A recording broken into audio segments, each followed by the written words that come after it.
నమస్తే, నేను మీ Gopi. Welcome back to our channel. ఈరోజు మనతో వచ్చరికి పొలిటికల్ అనలిస్ట్ ఎమ్మంది రామారావు గారు ఉన్నారు. సార్ నమస్తే. సార్ నమస్తే బాబు. ఆంధ్రప్రదేశ్లో ఎలక్షన్స్ అయిపోయి అదేవిధంగా కూటమి అయితే అధికారంలోకి వచ్చేసింది. సో ఇందులో భాగంగా హిందూపురం నుంచి హ్యాట్రిక్ విజయం సాధించిన నందమూరి బాలకృష్ణకి ఈసారి అయినా సరే మినిస్ట్రీ ఏమైనా వచ్చే అవకాశం ఉందా లేదా? ఎందుకంటే ఇప్పటికీ ఆయన 3 సార్లు గెలిచాడు. సో మీ మాటల్లో అంటే ఇక్కడ హిందూపురం నుంచి గెలవడం అంటే బాలకృష్ణకి కూడా హిందూపురం మీద ఉన్న మక్కువ అలాంటిది, ప్రేమ అలాంటిది. వాళ్ళతో బాగానే సన్నిహితంగా ఉన్నాడు కాబట్టి ఈసారి గెలవడం కూడా సంభవించింది అన్నమాట. అయితే ఇక్కడ ఈయన మంత్రి పదవి అంటే అంత ఆయన బాధ్యత సక్రమంగా నిర్వహిస్తాడన్న దాఖలా లేదు. అదే ఆలోచిస్తారన్నమాట. చంద్రబాబు తొక్కేస్తున్నట్టు కానీ అప్పుడు హరికృష్ణ కూడా అదే కదా ట్రాన్స్పోర్ట్ ఇచ్చారు. దాన్ని సక్రమంగా నిర్వహించినట్టయితే ఎంత బాగుండు. నా ట్రాన్స్పోర్ట్ అంటే ఎలాగవుతుంది? నీకు ఇచ్చిన పదవిని నువ్వు ప్రూవ్ చేసుకొని ఇది కాదు ఎంతకంటే పెద్ద పదవి ఇవ్వమంటే అర్థం ఉంది. అలాగే ఇప్పుడు ఈయన బాలకృష్ణకి సినిమాటోగ్రఫీ మంత్రిగా ఇస్తారని ఒక పుకారు వచ్చింది. కానీ అది కూడా ఈయనకి ఇచ్చే అవకాశం తక్కువ. బట్ ఈయనకి ఇస్తారా, నాగబాబుకి ఏమో నామినేటెడ్ పోస్ట్ ఇస్తారా తెలీదు.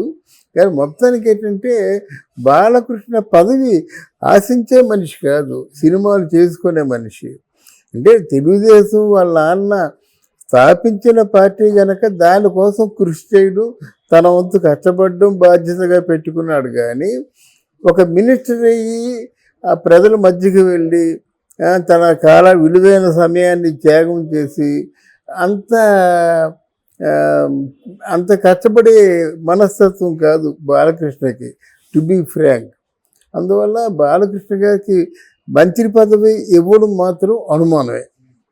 ఇవ్వకుండా ఉండడమే మంచిది. ఆ విధంగా మంత్రి పదవి ఇస్తే ఏదో కిరీటం పెట్టుకున్నట్టుగా పెట్టుకొని తిరగడం కాదు కదా. మంత్రి పదవి అంటే కష్టం, మంత్రి పదవి అంటే బాధ్యత, మంత్రి పదవి అంటే ఆల్మోస్ట్ నీకు సుఖాల్ని త్యాగం చేయడం, సర్వసుఖాల్ని త్యాగం చేయడమే కదా. ఎక్కడో ఏదో ఆపద వచ్చింది వెళ్ళిపోవాలి. అక్కడ సంబంధిత పోలీసు వాళ్ళు కానీ సంబంధిత అధికారులు కానీ అలర్ట్ చేయాలి. వాళ్ళకి న్యాయం జరిగినంత వరకు అక్కడ ఉండిపోవాలన్నమాట. అది మంత్రి పదవి. ఎవరికో చెప్పేసి వాళ్ళు చూస్తారులే అనుకుంటే అది కరెక్ట్ కాదు. ఇప్పుడు బాలకృష్ణ మీరు చెప్పే మాటలు ఏంటంటే బాలకృష్ణ గారు మంత్రి పదవికి సరిపోరనా? ఆ నిర్వహణ పట్ల ఆసక్తి లేదు.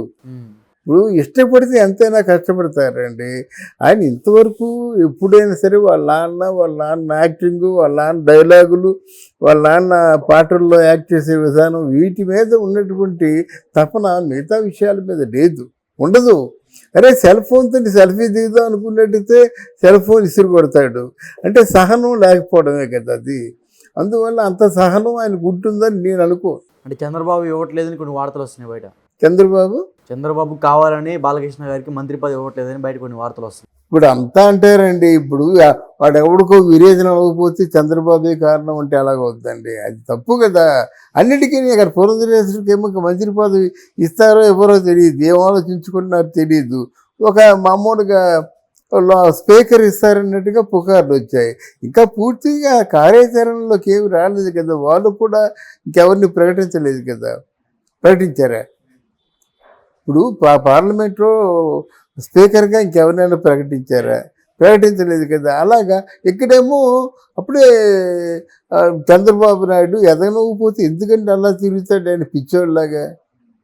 చంద్రబాబు తాలూకు కుట్ర కాదు. ఆయనకి ఇష్టమైతే డెఫినెట్గా మంత్రివర్గంలో చోటు ఇస్తాడు.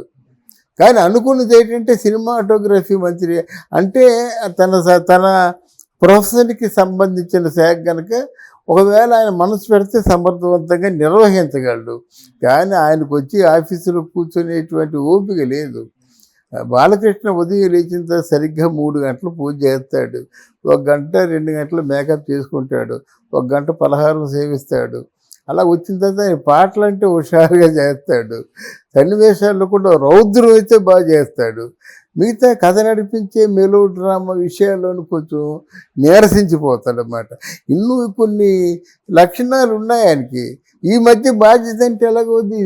బాలకృష్ణ ఇది తాలూకు బాధ్యత ఎవరికి ఏ విధమైనటువంటి వెలిసి లేకుండా చూసుకుంటే దండం పెట్టేస్తాడు అన్నమాట. ఆయన మెంటాలిటీ బట్టి చెప్తున్నాను నేను. బాలకృష్ణ గారు సెట్లో ఉన్నప్పుడు ఎట్లా ఉంటారు? సెటిల్ ఉన్నాడు చాలా హుషారుగా ఉంటాడు. ఆ సాంగ్స్ పిక్చరైజేషన్ అయితే మాత్రం అసలు మైమరిచిపోతాడనమాట. ఆ కంపోజర్తో ఈక్వల్గా ఈయన డ్యాన్స్ చేస్తాడు, చాలా బాగుంటుంది. కొంచెం అమ్మాయిలంటే అమ్మాయిలతో బాగా డ్యాన్స్ చేస్తాడు. అమ్మాయిలు డ్యాన్స్ చేసి ఆ షార్ట్ అయిపోయినా కూడా అమ్మాయిలు వదలడు.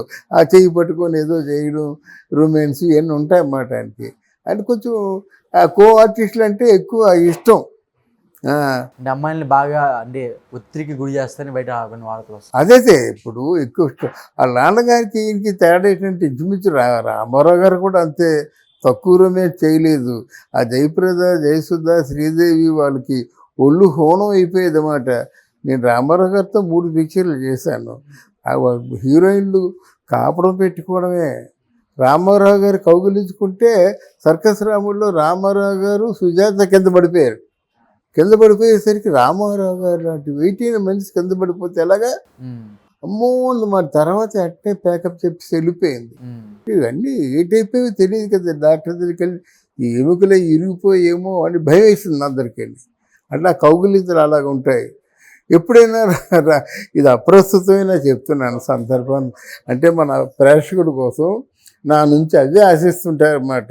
ఎందుకంటే తర్వాత ఎప్పుడైనా రొమాన్స్ సీన్స్ తీసి కొంచెం కెమిస్ట్రీ వర్కౌట్ చేయాలంటే ఎప్పుడు కూడా 4 టేకులు తక్కువగా ఓకే చేయడు.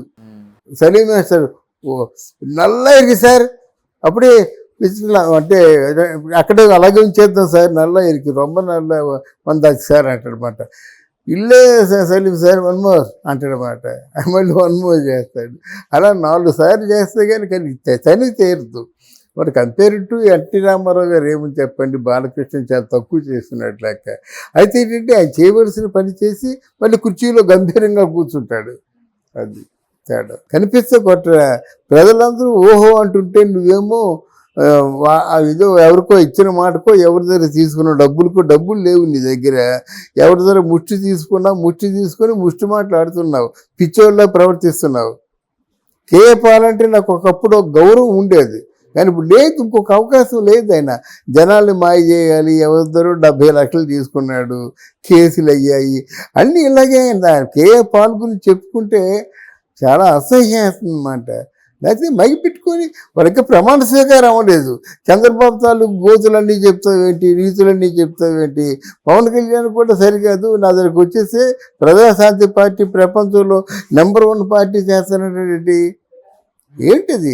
నేను 1,00,000 కోట్లు తెస్తాను, 10 లక్షల కోట్లు తెస్తాను, ఆంధ్రదేశంలో అప్పు తీర్చేస్తాను, ఒక 100 కోట్లు 100 పరిశ్రమలు తీసుకొస్తాను 6 మాసాల్లో. ఇవన్నీ పిచ్చి మాటలు కాదు. అలా అయిపోయింది. మన ఎవరు శ్రీరెడ్డి కూడా కేఏ పాల్ మాటలు ఎలాగుంటాయో నీ మాటలు అలాగే ఉంటాయన్నమాట. అలాగని నేను పిచ్చిదానివి అని అనటం లేదు, కానీ మాటలు పిచ్చిగా ఉన్నాయని జనం అనుకుంటున్నారు. శ్రీరెడ్డి గారిది మరలా ఇప్పుడు రాబోయే రోజుల్లో ప్రస్తుత జీవితం ఎలా ఉండబోతుంది? శ్రీరెడ్డి ఆవిడకి ఏదైనా మాటలు మాట్లాడామంటే దానికి గవర్నమెంట్ అంగీకారం, గవర్నమెంట్ సపోర్ట్ లేకపోతే ఈ ప్రజాస్వామ్యంలో బ్రతకలేమండి. ఇప్పుడు ఇంతటి కొడాలి నానేమైపోయాడండి, ఇంట్లో తలుపులు మూసేసుకొని కిటికీలు మూసేసుకొని పడుకున్నాడు. అవునా? ఇప్పుడు అంబటి రాంబాబు ఏం పేరండి, చీర జాకెట్టు పసుపు కుంకుమ గాజులు తీసుకెళ్లారు అంబటి రాంబాబుకి నిన్న గుంటూరులో. అలా వనభని నమసి పారిపోయాడు కనిపించకుండాను. పేరు నాన్న అక్కడ లేకుండా కొడాలి నాన్న ఇంట్లో దాక్కున్నాడు. ప్రజాస్వామ్యంలో అధికారంలో ఉన్నవాళ్ళు ఏమైనా చేయొచ్చండి. ఇప్పుడు చెప్తున్నాడు కొడాలి నాని పోలీసులు ప్రేక్షక పాత్ర వహిస్తున్నారని. మరి మీ తాలూకు పరిపాలనలో ఏం చేశారయ్యా? పోలీసులు వాళ్ళు ప్రేక్షక పాత్ర కాకుండా ఏదైనా వాళ్ళ బాధ్యతని నెరవేర్చుకున్నారా? నెరవేర్చుకుంటే మీరు ఎలా పేటరేగిపోతారా? ఇన్ని ఘోరావులు, ఇన్ని సమ్మెలు, ఇన్ని దాడులు జరిగాయంటే మీ తాలూకు అరాచకత్వం, మీ తాలూకు అప్రజాస్వామిక పరిపాలన వల్ల కాదు. ఇప్పుడు నీకు న్యాయం ధర్మం ఎన్ని గుర్తుకొచ్చాయా? ఎందుకంటే అంతకుముందు కూడా నీకు ఉండాలి. ఎవరైనా రమ్మని చెప్పు, టచ్ చేయమని చెప్పన్నావు. Okay, thank you sir. Thank you అమ్మా, థ్యాంక్ యూ వెరీ మచ్.